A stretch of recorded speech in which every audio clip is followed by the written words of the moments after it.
Mga kababayan, mga katambay, si Kamanong po. Nagbabalik na naman po muli para po magkomento po sa inyo dito po sa Tambayan mga kabayan.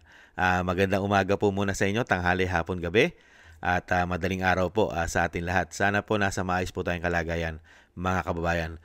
Umpisa na po natin mga kababayan, komentuhan po natin na ang Davao City po, di po ba nasunugan po sila.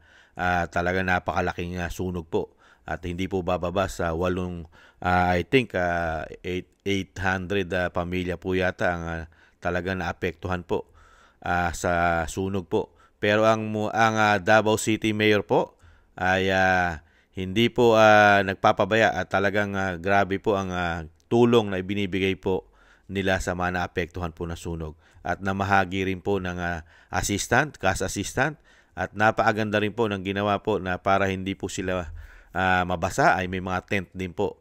At syempre may mga suporta po sa pagkain. At ganoon din po mga tambay, ang Davao City po ay nagpadala rin po sa nasalanta po ng lindol sa Cebu. At ilang truck po ang biniyahe po ng Davao City para po dalhin po sa ating mga kababayan sa Cebu.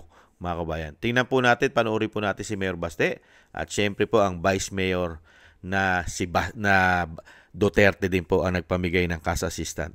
Pakinggan po muna natin si Mayor Baste. Salamat kayo, nagpipili na po ninyo ako ang mahal ng salwa ko rin. Thank you. So, pinaagis ako, ako may bisimayor niya yung dipili, mauni ang iyakang kamot. Ako iyang kamot o mga tiil karon gawa pa siya. So, ako'y muligo para niya, pero tanan ni gikan ni sa iya. Duterte! Duterte! Duterte! Yun, Sebastian Baste Duterte. Mayang gabi is tanan. Luya man. Musta mo? Provided ng tanan sa SWD yung mga panginanglan, no? Sige, so pero natay dungag, magdungag kan sponsor tayo sa mga bata. Kanya, gusto pa ganit, mga undergarments, boss. O ganun mga Underwear nila. Mga pante, mga brief, mga inana, bitaw. Kaya, nakita na ko, hindi na ko gusto na maunang sila mga bata. Para makatulog-tulog niya po. O man, alam ko lang, pakiyon sa inyo cooperate lang mga kapitan. Mamuna si Dumantay sa inyo Kung natanan yung mga kinanglan, gusto may mahula-hulaan ninyo, kung dami ka ng samok o dahil ka ng kapalisos din yung mga kinabuhi, samtang nga pa mo dere, ipabot niyo kang kapitan. Para mapaabot niya sa CSWD o kundi sa kuwang. Kaya para mahatod sa CSWD o ang ilang pagtanagbisto, inyo So muna yung importante kayo. Ikaw naman dito ko pagkumangkon. Yan po mga tambay, hindi po pinababayaan po ng City of Mayor ang mga nasalanta po na sunog. At ito pa po mga tambay, panoorin po natin ang mga ginawa pa po ng Mayor po ng Davao City. Ito po yung mga tent na ginawa po nila mga tambay. Pinamigay po para po ang ating mga kababayan. Yan po mga tambay, nakita nyo po. Ulitin po natin.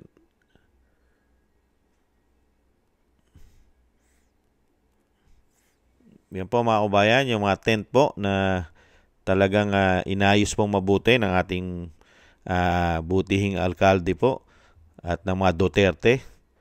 Ang kaayusan po at tulong sa ating mga kabayan na nasalanta po na sunog.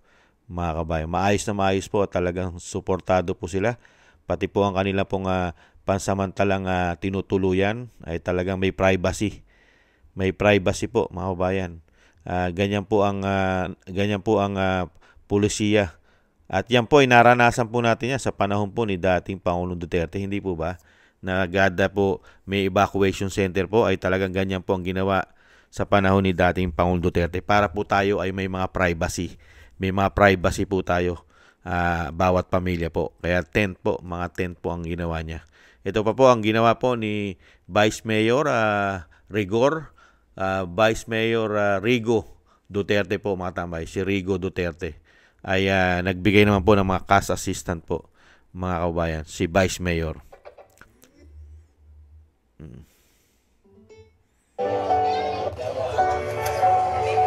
Ito po mga tambay.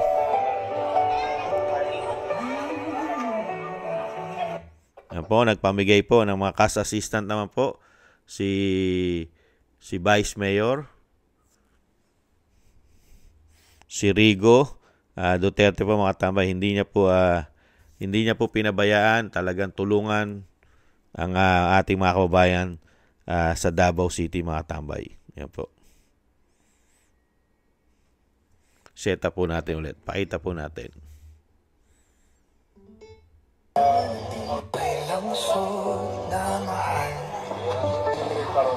Panghatag sa inyo, kasa fiscal, pagpalit sa inyong pagkataon-taon, pagkaon, tampal, o kasiguruhan na ang inyong gobyerno lahat naging para sa inyo. Ang pagtulong, ang opisina ni Mayor Baste.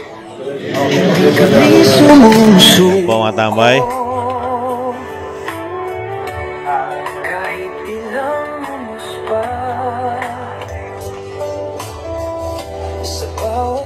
Talagang nag-ano po sila, talagang bawat isa, bawat pamilya po ay hindi po nila pinabayaan ng pamilya.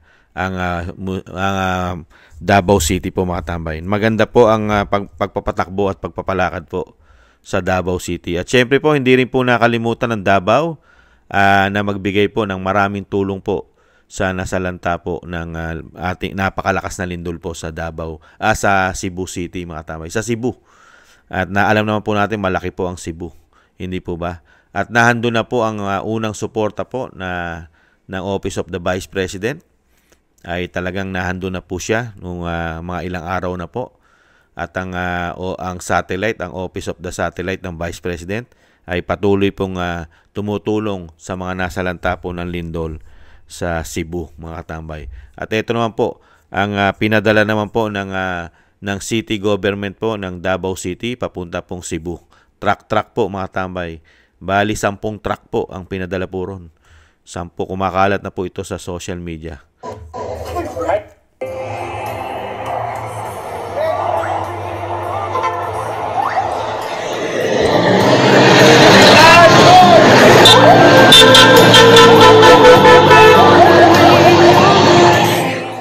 Yan po mga tambay.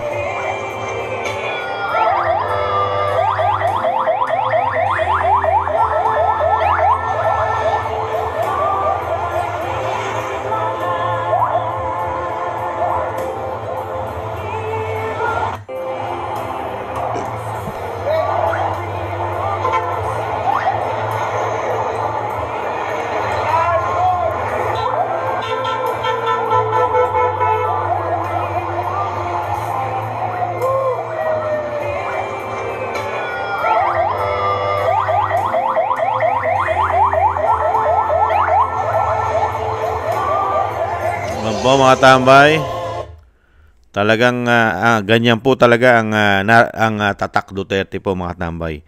Yan po ay nakita po natin yan lalo po nung maglingkod po ang dating Pangulong Duterte. Hindi po ba?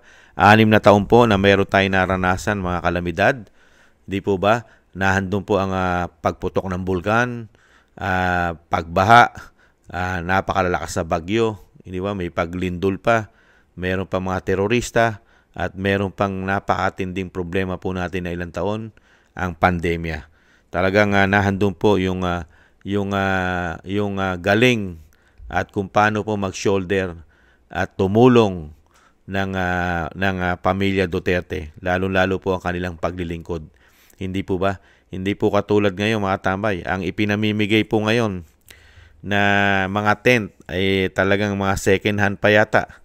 Ang ipinamimigay po na tent sa ating mga kababayan sa Cebu dahil mukha po yatang hindi preparado ang pamahalaan pagdating po sa pagtulong sa mga sakuna mga kababayan. Ang gagamitin daw pong tent na pinadala po sa Cebu ay yung galing pa po yata sa pinaggamitan po natin nung COVID-19 mga tambay. Parang ganun po. Tingnan po natin ito mga tambay.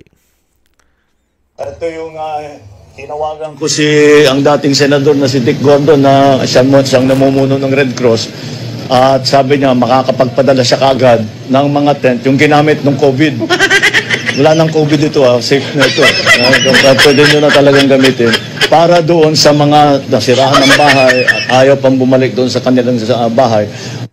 Ito yung tinawagan ko ang dating senador na si Dick Gordon na siyang namumuno ng Red Cross.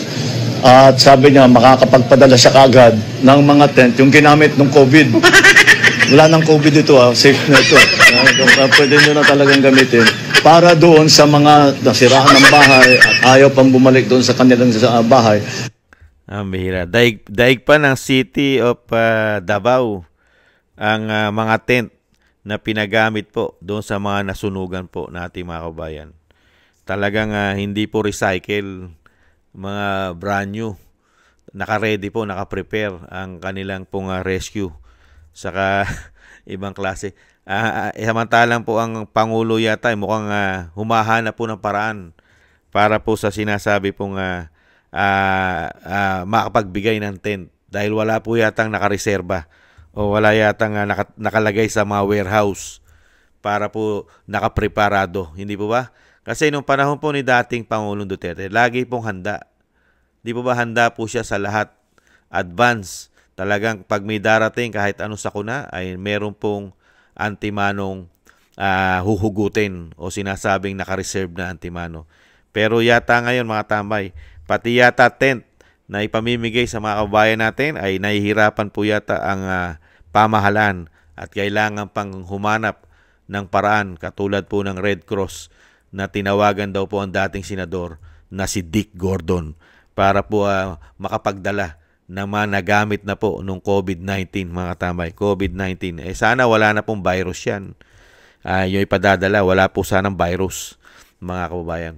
Yan po mga tambay ang nakita po natin kung paano po mag-shoulder at talagang tumulong, nakatutok at hindi pinababayaan ang ating mga kababayan.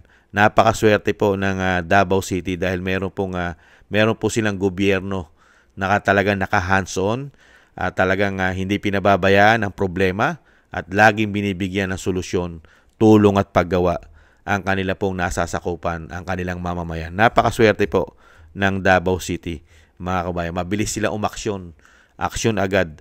At ang mga kababayan po nating Davaoenyo sa Davao City ay napakaswerte nila dahil meron silang mahusay at magaling na mga lingkod bayan.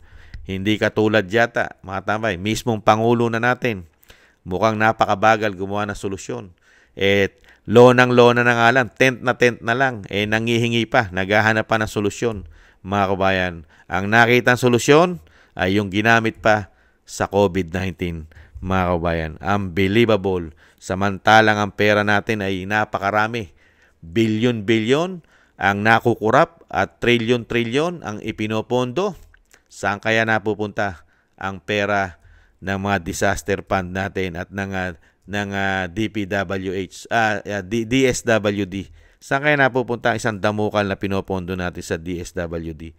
Naubos na kaya ito sa sobra-sobra nilang pinamimigay na ayuda? Kahit po nung wala pang sakuna at nung nakita po natin nung halalan ay panay ang pamigay na ayuda. Bakit ngayon na hirap na po yata, mga kabayan? Naubos na kaya? Nagtatanong na si Kamanong. Kaya nangihingi na lang ng tent dahil ubos na ba ang budget? At buhay na naman po ngayon. Buhay na naman po ngayon ang mga foundation. Samantalang nung panahon po ni dating Pangulong Duterte ay halos hindi na po natin nakikita ang mga foundation katulad po ng ABS-CBN Foundation, GMA7 Foundation at yung sinasabing Kapatid Foundation ng mga malalaking TV station. Hindi po ba? Dahil halos lahat po nung panahon po ni dating Pangulong Duterte ay gobyerno po dahil may pera ang gobyerno. Pero ngayon, okay naman po yun. Okay naman po yung foundation. Wala naman po masama. Kaya lang hindi natin nakita yan nung panahon ni dating Pangulong Duterte. Ngayon po ay nangihingi po sila ng donasyon, mga kababayan. At sana makatulong din po ng malaki. Kailangan naman po din naman niya ng mga kababayan natin. Lalo-lalo po sa mga nasalanta ng hindi lang naman po paglindol nandiyan pa po ang bagyo, pagbaha. At syempre po, ito nga pong paglindol, mga kababayan. Thank you po mga kababayan sa gusto po ng ating tambayan mga kababayan sa YouTube at TikTok. At ganoon din po sa mga nagko-comment, like, share, and subscribe sa mga subscribers po natin. Thank you. At sa mga nagbibigay po ng tulong at biyaya, maraming salamat po sa inyo mga kababayan. Thank you po. Shoutout po sa inyo lahat. At syempre po sa mga nagdadasal po ay patuloy po tayong magdasal na isama po natin sa panalangin na maingatan po ang pamilya Duterte, ang ating Vice President Sara Duterte at ang dating Pangulong Duterte na sana po ay madugtungan pa po ang kanyang buhay at kalakasan at makabalik na po sa lalong mabilis sa ating bansa, mga kababayan. At syempre po, tayo rin po yung magdasal na tayo po yung maingatan sa kapahamakan at ang ating buong sambayanan. Maraming salamat po muli mga tambay. Ingat po tayo. Bye-bye.